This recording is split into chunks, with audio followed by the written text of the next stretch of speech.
paragraphs, I guess. And it starts off says, "Who are you to tell me that I can't achieve? Hold the key to my destiny in your hands and tell me that you don't believe in me or my cause. Where is the law written that I need you to determine my rise or my fall? Considering that you've made no move to progress your level, too busy being all in mine, being in my business, claiming to be a friend looking out for my best interests. With so many paths to lead me on, full of traps and roadblocks to block me, man, sometimes friends are worse than enemies. So you know where you stand with an enemy, but not with a friend in wolf's clothing. Holding a dagger to your back in the shape of a pat for a job well done meant to hold you back. My brother, my sister in my presence, but behind closed doors and in corners filled with regret and resentment for my goal, my idea that came to fruition. I made a move, made a stand that out of hate you chose to spit venom in my midst, thinking that it would pause me. But I saw through your smoke screen. I changed my direction and let your hate motivate me. After years of prejudice, oppression, and hatred for the color of my skin or whatever, you think that I wouldn't find a way to flip that negative energy into a positive philosophy. This is what you have to do. Flip that negative energy into a positive philosophy. Quit feeding a beast that is not doing anything but draining you like a leech.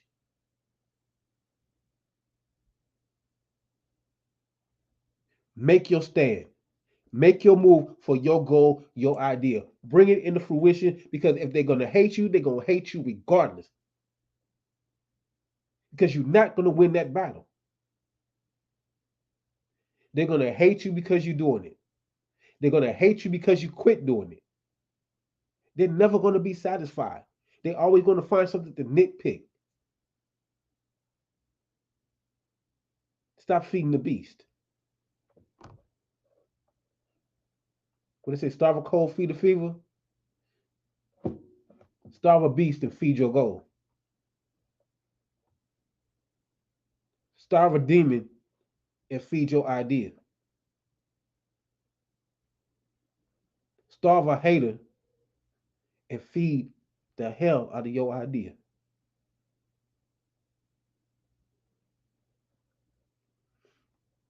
Because the one thing that a hater is really gonna hate the most is the fact that you succeeded where they planned for you to fail. They plotted for your downfall. They got a little group that sit off to the side and try and plan ways to distract you, to force you to fail. Those are your tests, y'all. Pass the test. Win the game. Beat the boss. You're not the only one that's going through the struggle. As long as you live and breathing, that struggle's gonna be there. There's nothing you can do about that except to win. And again, I'm gonna go back. I'm gonna go back to Les Brown. Look up Les Brown's speech. It's called "It Ain't Over Until I Win." And get up. And when you pursue that goal and you start understanding what's going on around you, like Tupac said, once you understand the rules and the levels of the game, the world ain't nothing but a trick no more. It's a game to be played. It's not over until you win.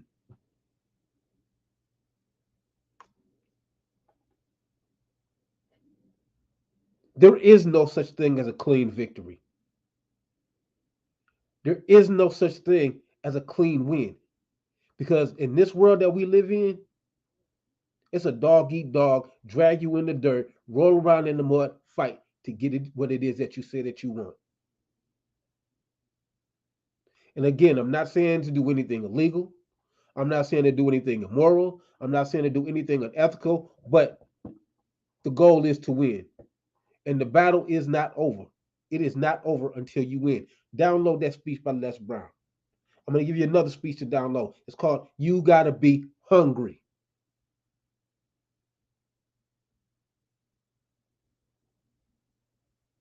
Those are the things that I listen to. You got to be hungry. And when you hungry, ain't nobody finna stop you from eating. This goal, this idea, this dream, that's your plate.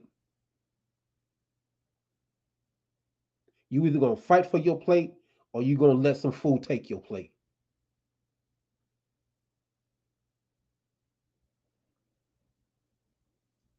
So I'm gonna ask you again, whatever your goal is, whatever your dream is, whatever your idea is, how bad do you want it? Are you willing to become uncomfortable? Are you willing to step out of your comfort zone?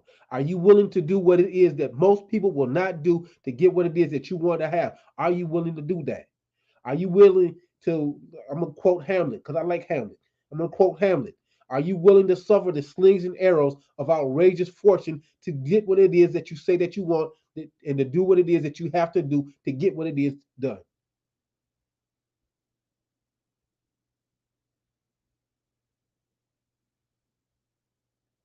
I got so many daggers in my back. I got so many arrows in my back. I just suffered so many slings and arrows of outrageous fortune that it ain't funny. But I'm still here and I'm still standing. Why? Because it's not over until I win.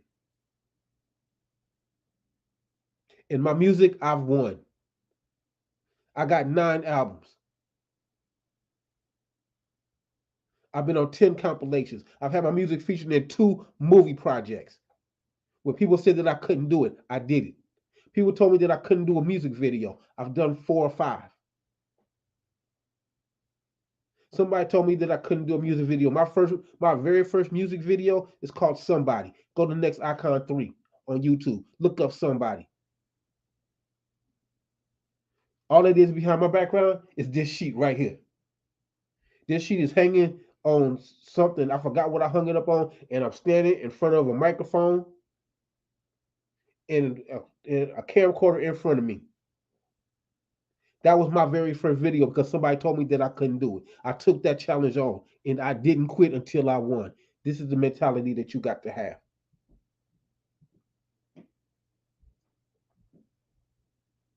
They told me I couldn't do music.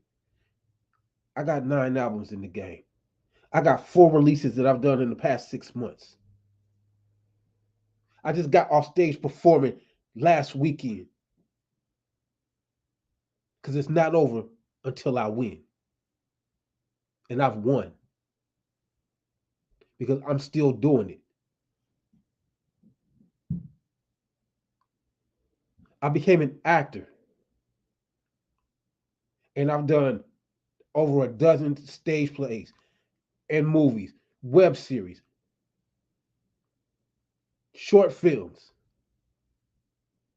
When people said that I couldn't do it, that I was wasting my time, that I don't have the skill, it didn't end until I won.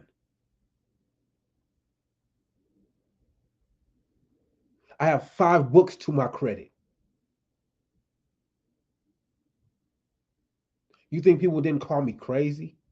You think people didn't tell me that I was wasting my time? I had an ex-girlfriend that told me I was wasting my time with this to do this show.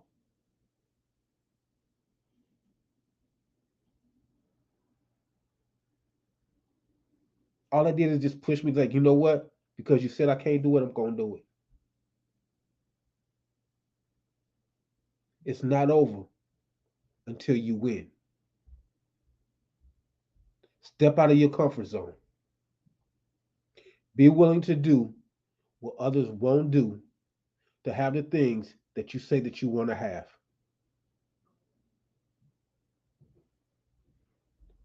Keep it in your mind that there are 360 degrees of possibilities.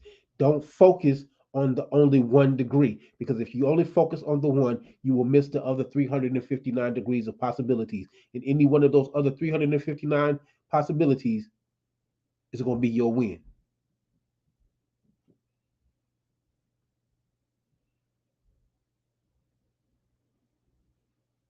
So I'm going to ask y'all again, what is your goal? What is your idea? What is your dream?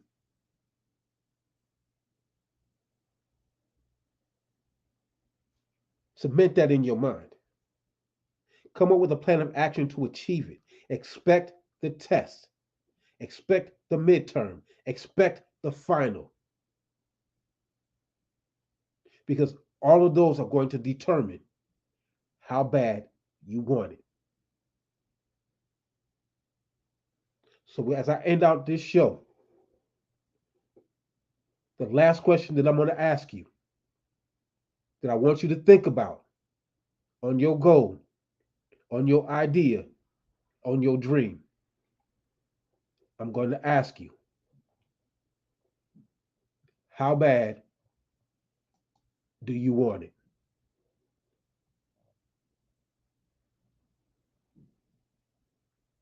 You are the only person that can answer that. It's on you.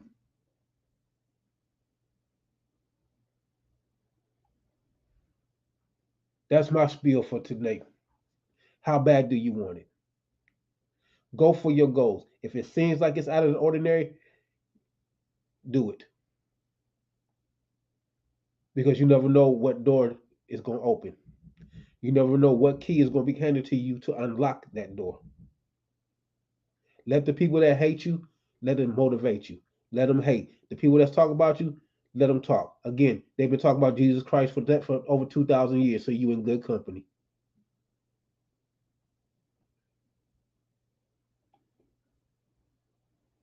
Y'all have a good night. Keep that in your mind. Achieve your goal. Achieve your dream. Bring your idea into fruition against all odds. It was given to you for a reason.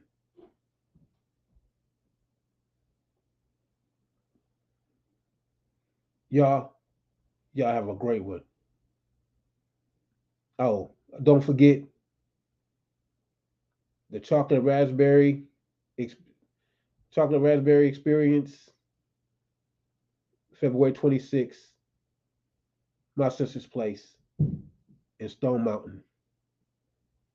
Come check me out. Come up, speak to me. I ain't gonna bite. Check out my music. Pillow Talk came out January 15th. It's still hitting out there. Yo, make this your year to achieve. Don't let nothing stop you. Because at the end of the day, the only person that really can stop you is you.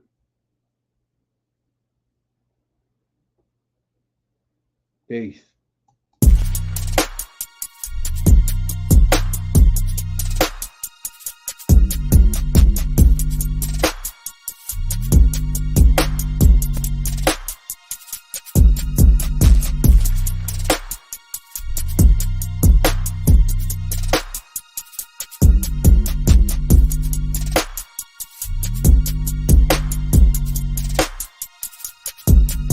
These niggas wanna play with me, thinking they playing